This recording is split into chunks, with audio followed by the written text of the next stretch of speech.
South BD news 24। বৈষম্য বিরোধী ছাত্র আন্দোলনে নিহত পটুয়াখালী হৃদয়চন্দ্র তরুয়ার পরিবারের পাশে দাঁড়িয়েছেন পটুয়াখালী বিজ্ঞান ও প্রযুক্তি বিশ্ববিদ্যালয়ের নবাগত ভিসি ডক্টর কাজী রফিকুল ইসলাম সহ শিক্ষক কর্মকর্তা ও বৈষম্য বিরোধী ছাত্র আন্দোলনের প্রতিনিধি শিক্ষার্থীবৃন্দ।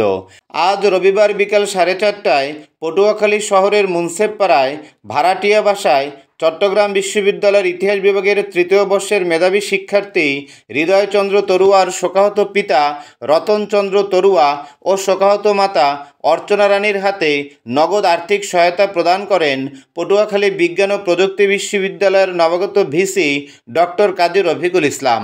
এ সময় তার সাথে ছিলেন পটুয়াখালী বিজ্ঞান ও প্রযুক্তি বিশ্ববিদ্যালয়ের law and land administration dean professor Mohammad Abdul Latif, BAM অনুষদের dean professor doctor Jahangir Kabir, ছাত্র বিষয়ক উপদেষ্টা প্রফেসর ডক্টর মোহাম্মদ জিল্লুর রহমান।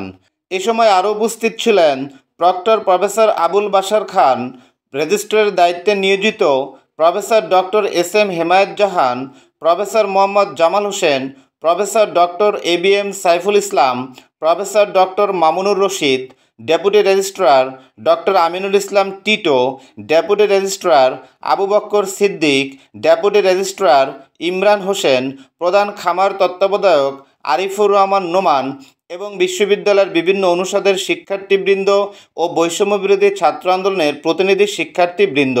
এ সময় নবাগত ভিসি ডক্টর কাজী রফিকুল ইসলাম শহীদ হৃদয়চন্দ্র তরুয়ার বড় বোন ঋতুরানী তরুয়াকে পটুয়াখালী বিজ্ঞান ও প্রযুক্তি বিশ্ববিদ্যালয়ে একটি চাকরি দেয়া সহ পরিবারকে সহযোগিতার চেষ্টা করবেন বলে আশ্বাস দেন।